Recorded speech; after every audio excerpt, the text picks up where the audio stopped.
And, well, with this example, essentially I want to try and set a frame of, as I speak, kind of what should we kind of think about? You know, what are things that maybe feel kind of ingrained, but to question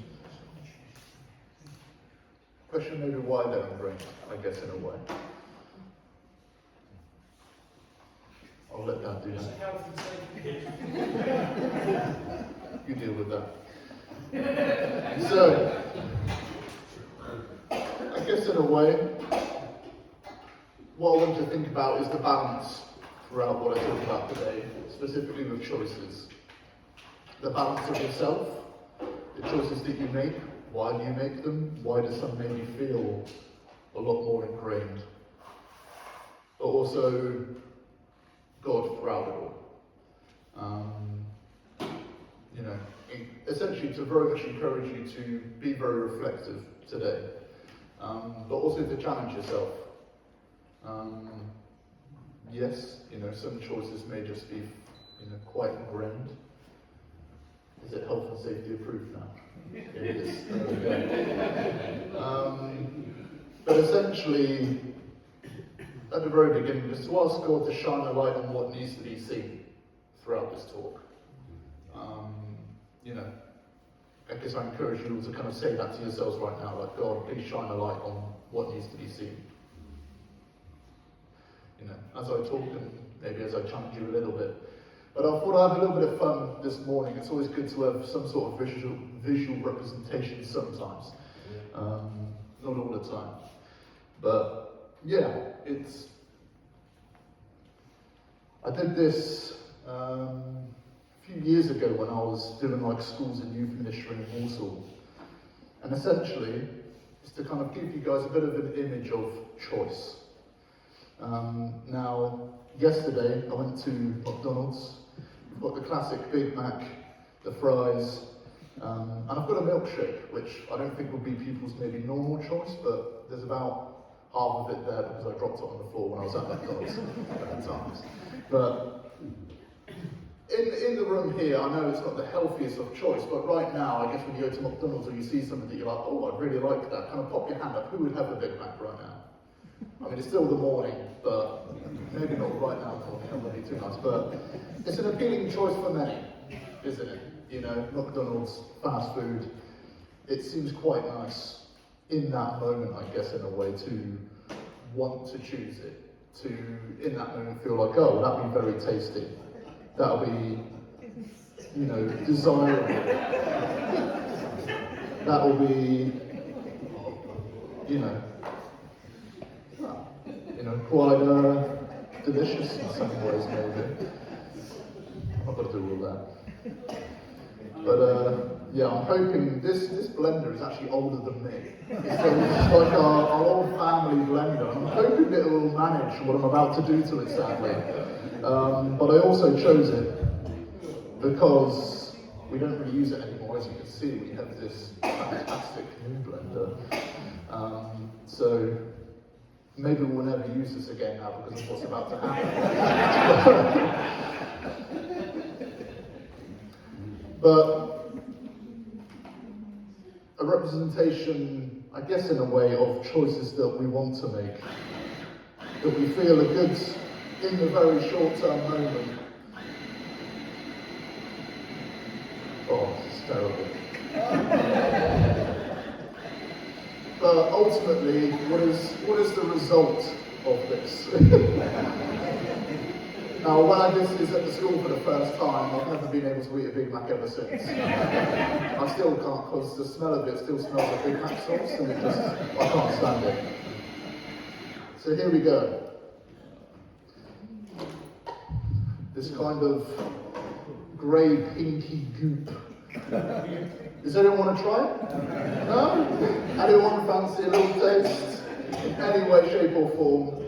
Dave Barnett, you can't volunteer Karen. You can't volunteer yourself, I think, But, oh, the smell. I can't stand that for too long. It literally makes me feel ill. But, essentially, go through today, think about the choice of the Big Mac. The choice of, it looks good at the moment. You know, even like my flesh may desire that. And essentially, that's kind of like an image of sin in a way. You know? It looks good maybe in the moment. It's something that we feel like, oh, I want to choose that in that moment. But the result of it is a disgusting pink-grey sloop that isn't good for you, that is unhealthy, that isn't the right choice in the end, essentially. And then there's the other side, isn't there? There's our life with God. I think quite a lot of times when I was going through school, most of the time people would say, you know, Christianity is a religion of rules, you know, you can't do anything fun, it's boring, you know, why do you want to do it?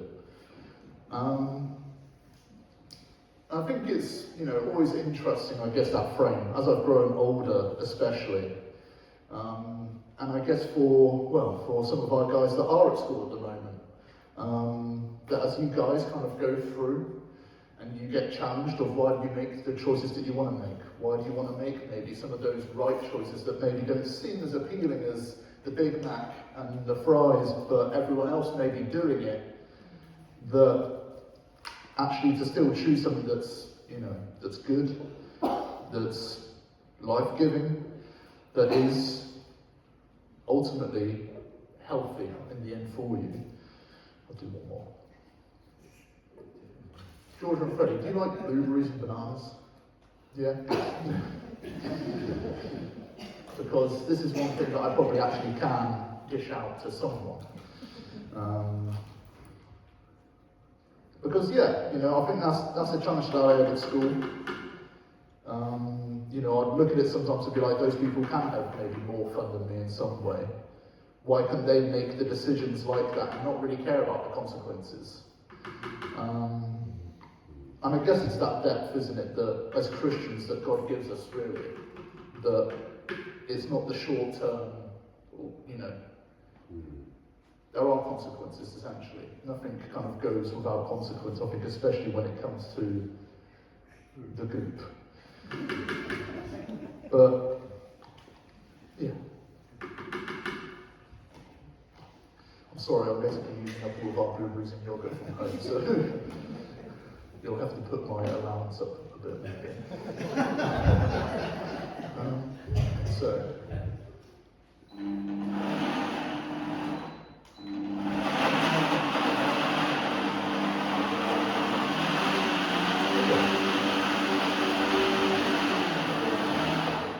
There we go. Right, I've got, 3 cups. So, if Freddie and George, you want to pop up and get a nice,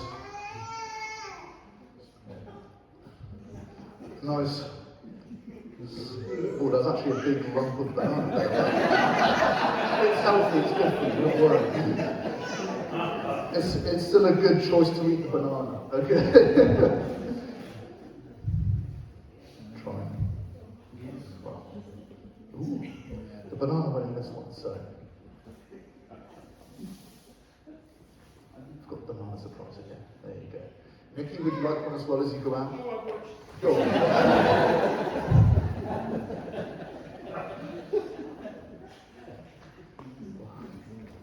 Thank you, sir.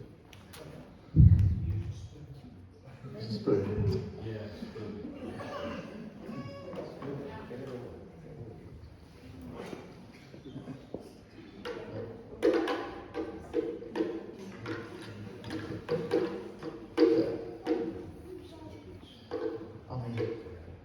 Would you like to take the spoon and the cup, or shall I just leave it and give about a little bit of a cup? Yeah, okay. Yeah, no worries. Pop that there for now. Thank you, thank you, thank you. Thank you, guys.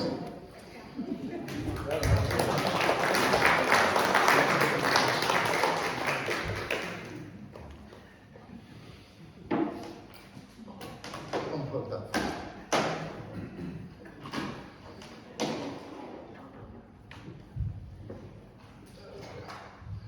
So, yeah, did this a few years ago, and in that same vein of reflection, I think think as I kind of go through a bit today, this will be fun.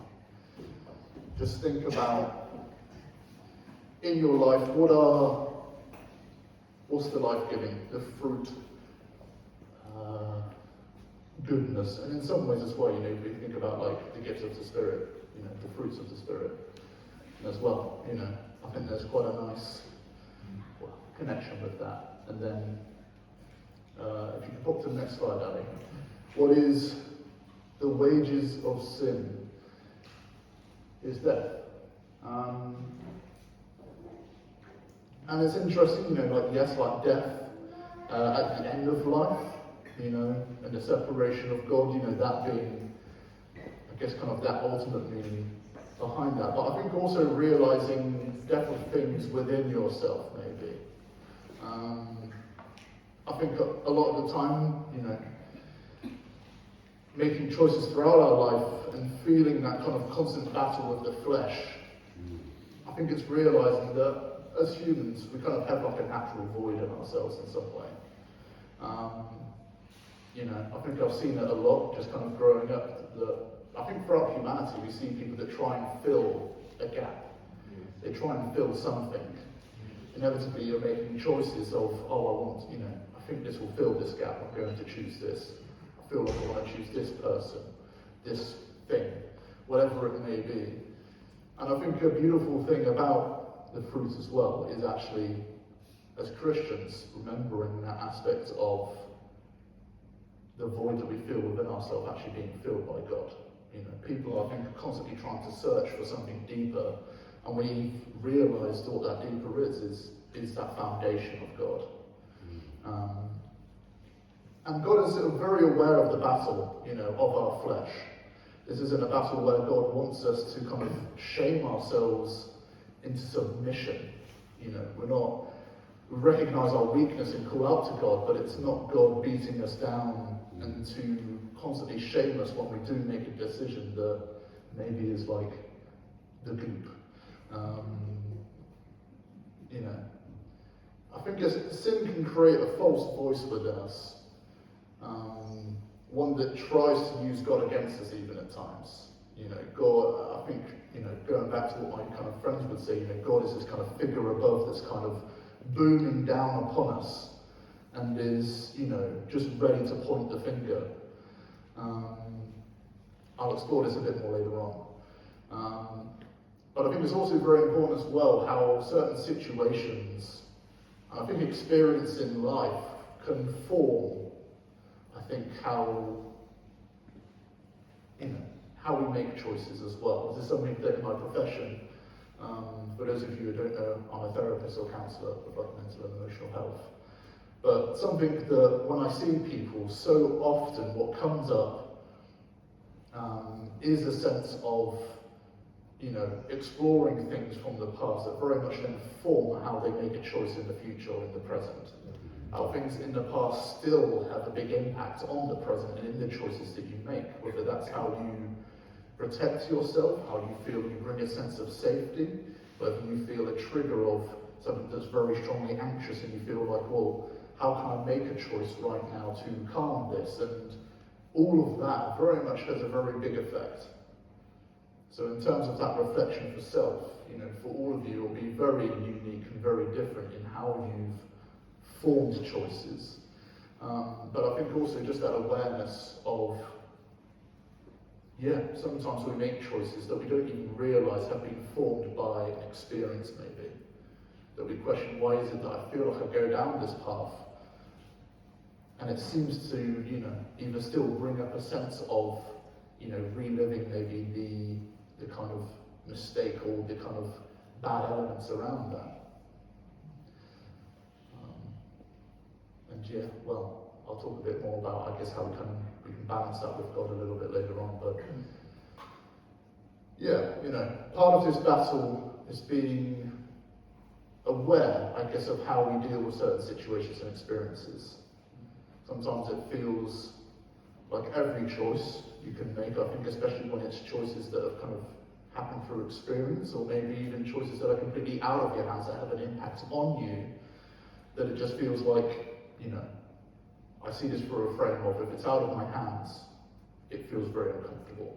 It feels like it's going to end in something bad. And I think it's very hard to challenge that. But, well, I think God is a very important, I think, aspect of, as we build a foundation actually towards balancing ourselves with these voices.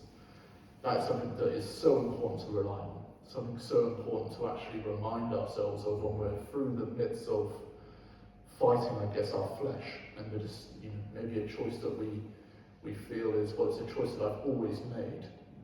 Well, why is that? And can that change?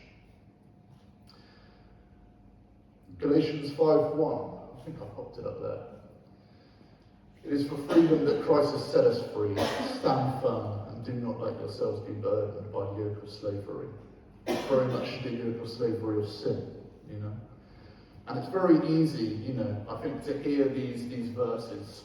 I think as I was training to become a therapist, people quite often will talk about their experience, maybe sometimes with Christian therapists, and they're like, well, don't burden yourself with what you think maybe. And I don't say this in a way to then add maybe more kind of expectation of, well, I am burdened. And, I hear that, do not let myself be burdened, but it feels very hard when you are going through the burden, when you are maybe overwhelmed by what is, I guess, behind that burden in a way. But still very true that through grace, and kind of choosing grace, and through, I guess, more and more as we kind of choose to see, I guess, through God's frame, through how God sees the world, through how God sees us, that, there is a path of freedom from this. There is a path to actually choose God. You hold this with me. You do not maybe sometimes completely free us from what we're being burdened by, but you are with me through it. I think that is so important. And I think it's interesting sometimes, there's that balance of we feel kind of, as we make a choice, we're being called to his purpose. Every step of the way, the will of God, and trying to align our will with his. And that's something that I'll go into a little bit deeper on, a little bit later on. But I think something important that as we get that balance of there's burdens that we're carrying, there's things that feel so difficult to hold, but also that God is working with us for his purpose. That every step that we can kind of make to make that one of more towards the fruit, to challenge maybe some choices that feel so ingrained but always lead towards the, maybe the more bad kind of results of it, that we challenge ourselves as to, does it have to stay this way?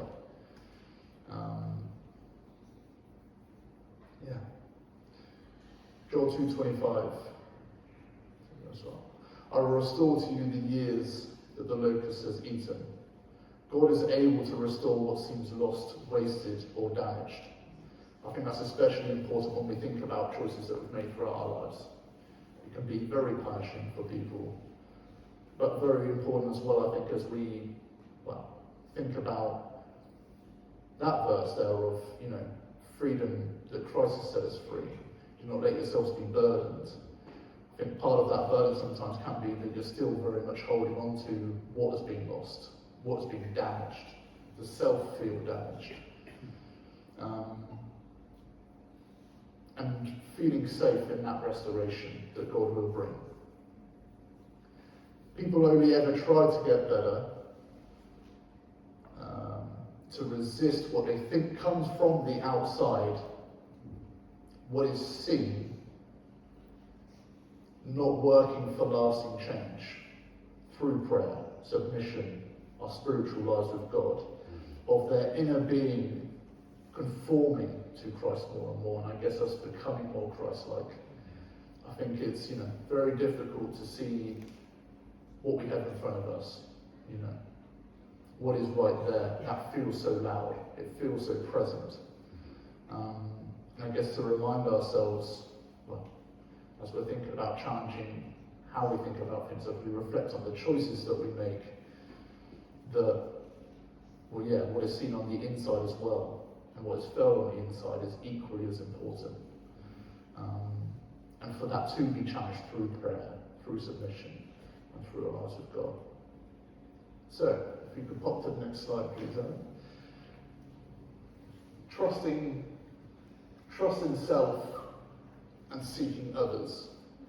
Your decisions have an impact on others, on your ability to make choices as well, I think, is impacted by others.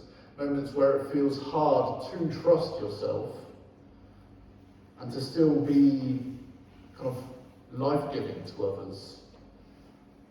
I think that's an interesting dynamic as Christians, that we think, we want to give so much of ourselves for others. We want to be that light on the hill. We want to make that right choice. I think sometimes very, very quickly and very willingly for that other person. But sometimes I think as well, we also find that very difficult to do that for ourselves. I definitely find that. I find it very easy to maybe provide an encouragement or to see things in a certain way for someone else, and maybe, I'm struggling with this choice, well, let me hear about it, maybe do that. But then when it's very much myself, it's so much harder. And I don't, sometimes you're like, well, why does it feel almost hard to trust myself in this situation? Again, that battle of trusting self, is that trusting flesh? Is that naturally leading down a path of, I'm making a wrong decision?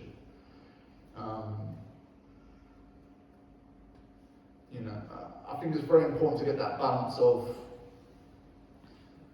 yes, there's that flesh side. There's that side that feels like, well, we sometimes do get overwhelmed and we do make that choice because we're human of sin, but not that our whole being is constantly one of, you are wrong, you are a mistake, you are bad, you're making the wrong decision.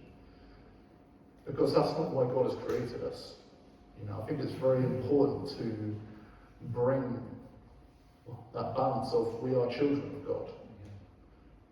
We are in this flesh, and as we are now, what does it mean to, essentially be children of God, to pursue the right and loving path in amongst, that pull of, what does that voice within us say? Of, can you trust yourself? Are you able to? And I think sometimes that can lead us to, as well, be avoidant of making choices. I think we all know some people in our lives maybe that just don't want to make the choice. I don't want to make that decision. Don't let it be me. And I guess in a way, to challenge that as well. Why can't it be you? Why don't you want to make the decision? What has maybe happened in the past that has maybe brought fear into that aspect of making a decision? How can I bring safety into that? I guess ultimately that's it really. It's that desire and that pursuit of safety. And something that, as part of our foundation with God, that more and more in the choices that we make and as we align ourselves with Him more and more, that, there's not a safety that's built in with us, it's very much built on God, leaning on that safety with God. Am I pursuing the right and loving choice because I need this person to validate my worth in some way?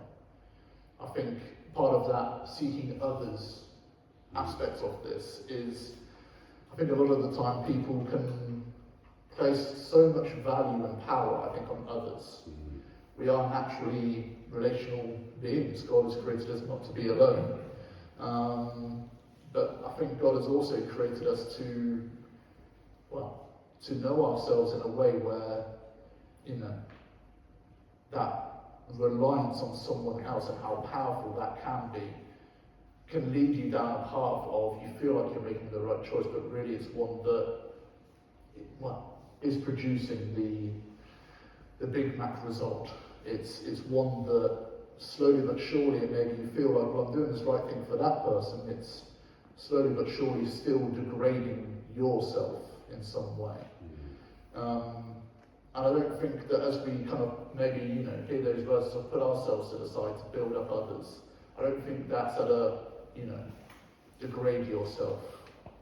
When we give of ourselves and when we say, God, empty myself and, fill me with your presence, that's not, a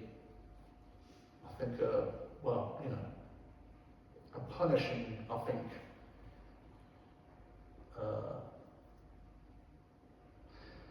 I'm trying to think of the word, but it's not coming to me. But you get what I mean. It's not to lessen self. It's not to punish yourself in a way that lessens and diminishes you as a person, because, you are a child of God. You are immensely valuable. Our lives are, priceless. And I think it's important to have that balanced and healthy approach of, yes, I give of myself. And, I'll do anything for most people in this room. And sometimes that may come at a cost, but I don't think it's at a cost of within yourself you feel that, I am less, I am sinful. God doesn't deserve to, I'm not deserving of God's, presence with me here. The choices that I make just always seem to be ones that lead me down the worst path.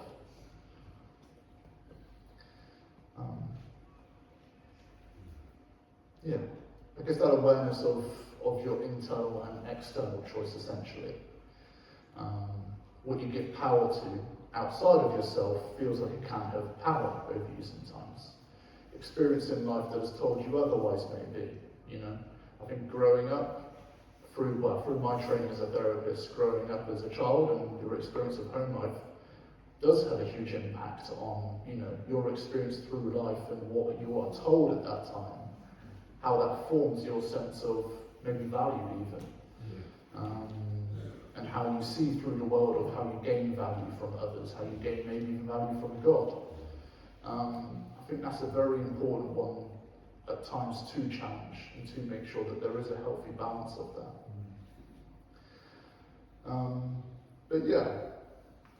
I think when you recognise that kind of internal voice, which can be a very alone place, it can feel very overwhelming, the classic kind of overthinkers maybe. The search for, I need to think of every single kind of situation enough to can feel that I can make this choice because I've thought about every step of the way and every single possibility. To try and bring a sense of feeling safe in that choice that you're making.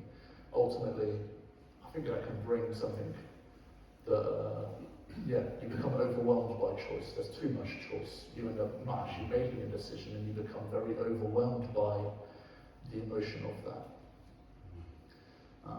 But as it says in Proverbs, fear of man will prove to be a snare, but whoever trusts in the Lord is kept safe. Making a choice of trusting in God, of feeling safe within yourself, but also, fear of man. Do we fear being rejected by our peers? Do we fear what that may mean for ourselves if we make a choice of, if I make this choice, I'll be rejected by them, I'll be abandoned by them? Does that mean that it's still the wrong choice? 1 John 3:1. See what great love the Father has lavished on us, that we are called children of God. There's a song in The Prince of Egypt called Heaven's Eyes. If you haven't seen The Prince of Egypt, I'd highly recommend it. Incredible film. But also the song in Heaven's Eyes, part of the lyrics is, so how can you see what your life is worth or where your value lies? You can never see through the eyes of man. You must look through your life through heaven's eyes. Part of that foundation that we want to just build with God is, am I making this choice because I fear what is going to happen with this fellow person in front of me? Am I doing it because I feel like my sense of worth and, my sense of do people value me and want me around is actually a sense of I'm making a choice through that rather than allow myself to see my life through heaven's eyes. All of you are, incredibly valuable and, worthy of living this life that we have been given by God. Yes, we struggle through it. We're sinful. We have our flesh. But what incredible grace that God has for us. And what incredible way that God actually sees us. Thankfully because of what Jesus has done for us. Pop to the next slide, please, Zoe. Working through mistakes.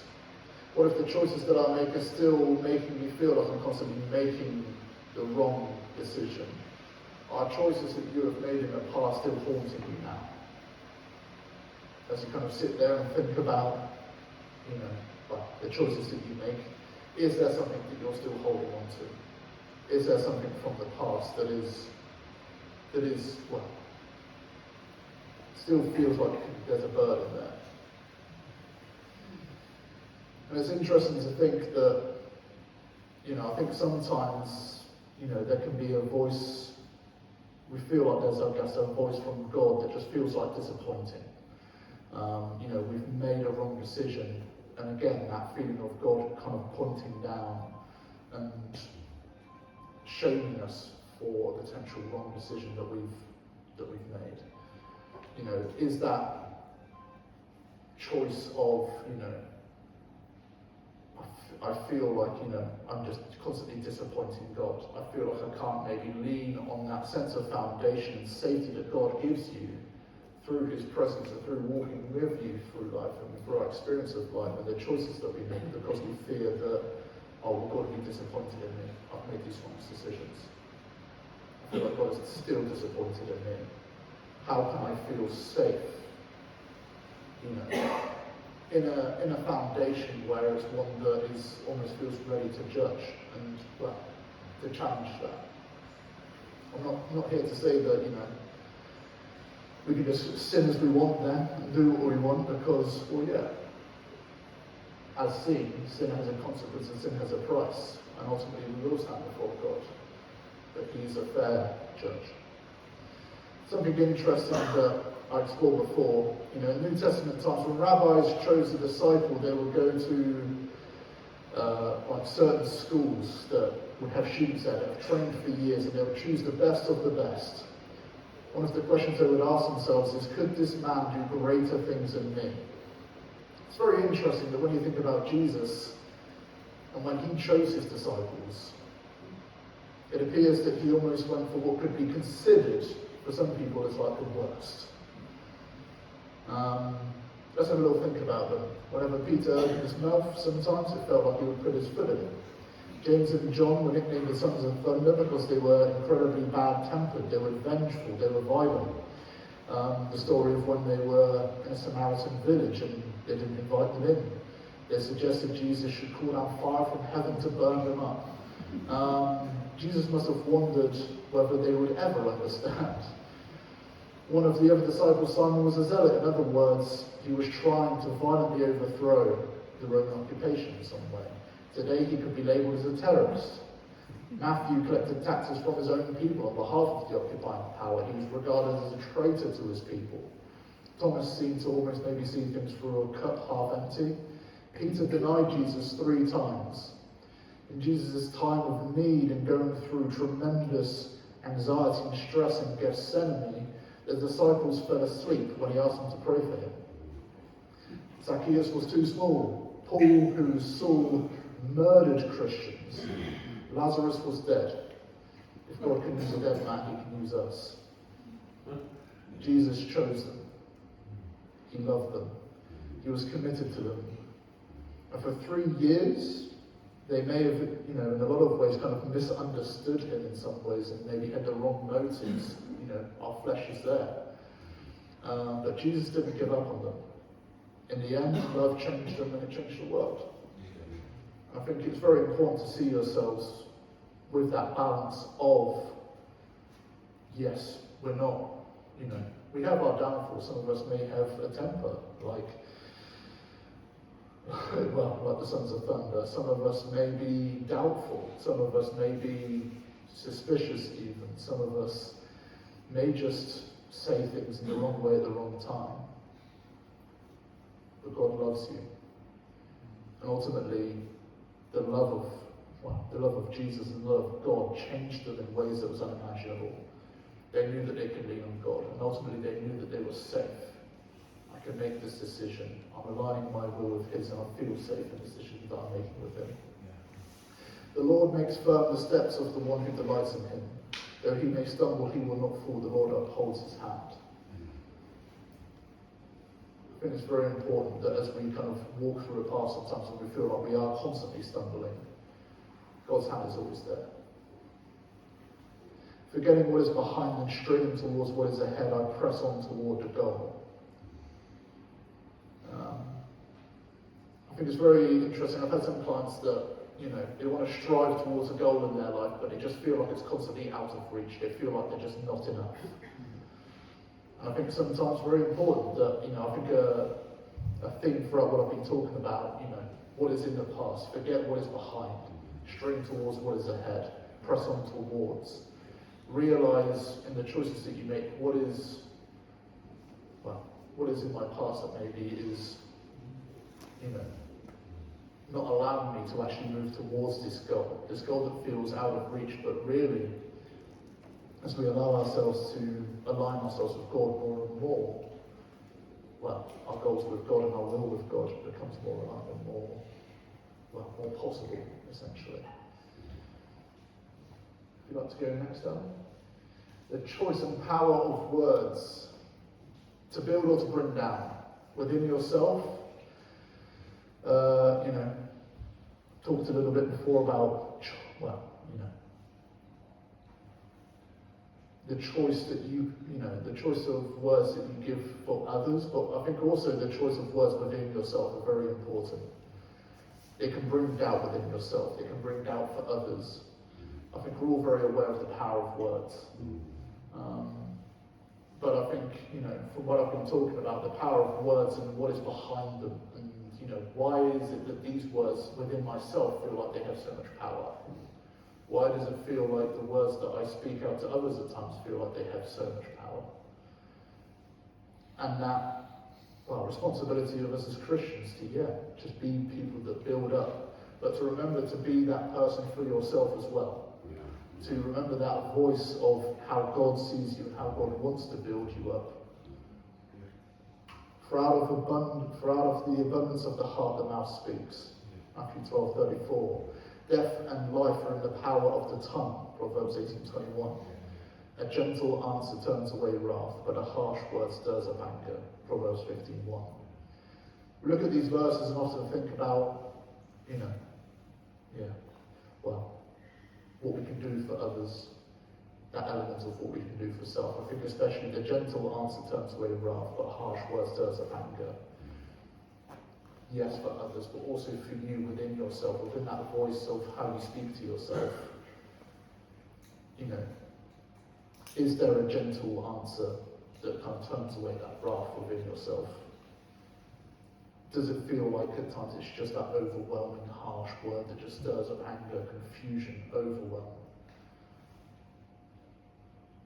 Allow yourself to actually see that, if this is the way that it's always felt for me, well, why? Challenge that.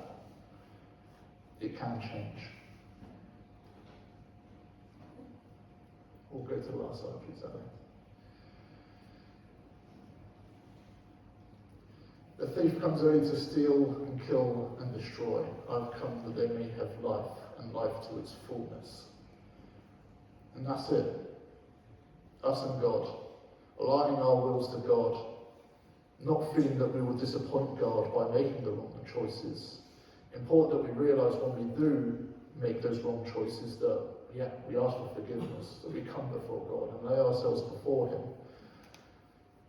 but to still believe that, yeah, God has a path laid out for me.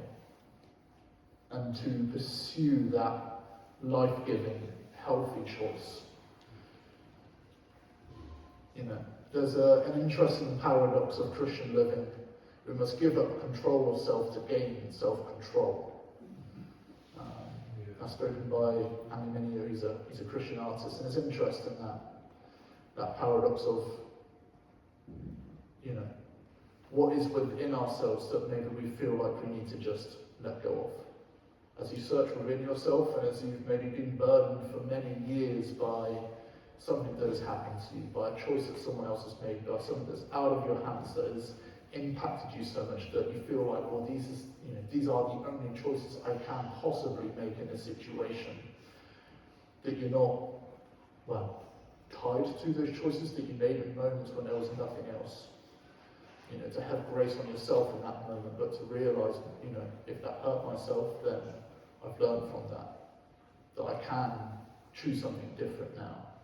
That I can let go of that and allow myself to actually, well, gain a sense of life and life-giving choice that God gives us and that God, well, allows us to feel. Just sit idle and let God make the choice for us. I think it's always quite interesting, this balance of, yes, let go of self and let God, you know, let God take the wheel. You know, let Jesus take the wheel is quite a common phrase amongst us Christians, but I think as well, faith isn't blind. You know, do we just sit idle and let God make the decision for me? I've always been someone that I think when there's big moments in my life, I've prayed, God, open the right door for me, or close the wrong one. I've still pursued to try and, I guess, make the right choice, or where I feel God is leading me. I haven't sat idly. I've let my faith and my security and comfort in God guide me to feel that, yes, I'm going through the right door right now. Thank you, God. Thank you that you are with me. Do not remove yourself out of fear. God has given us the gift of free will, not to be afraid of how it can go wrong, but to rely on him and choose him. The Spirit within us and the foundation that he has given us will allow that, you know, I think especially that fear, something that's so strong, fear of making a wrong choice again, fear of what path am I going to be going down, that, well, as we build that foundation with God and as we actually recognise what that foundation means, that it's, you know, that ultimate safety that I think all humans are looking for. The incredible amount of meaning that, you know, what I'm choosing here isn't going down some void that disappears into nothing. You know, where you question, where is my life going? Is it going into something that feels like will just be nothing?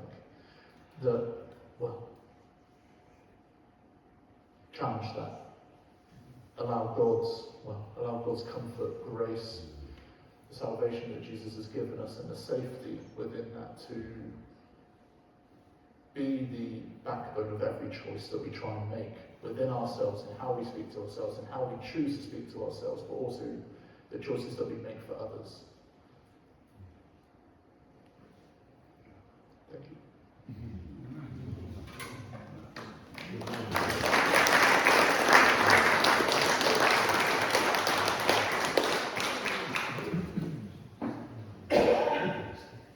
Steve, where are you guys?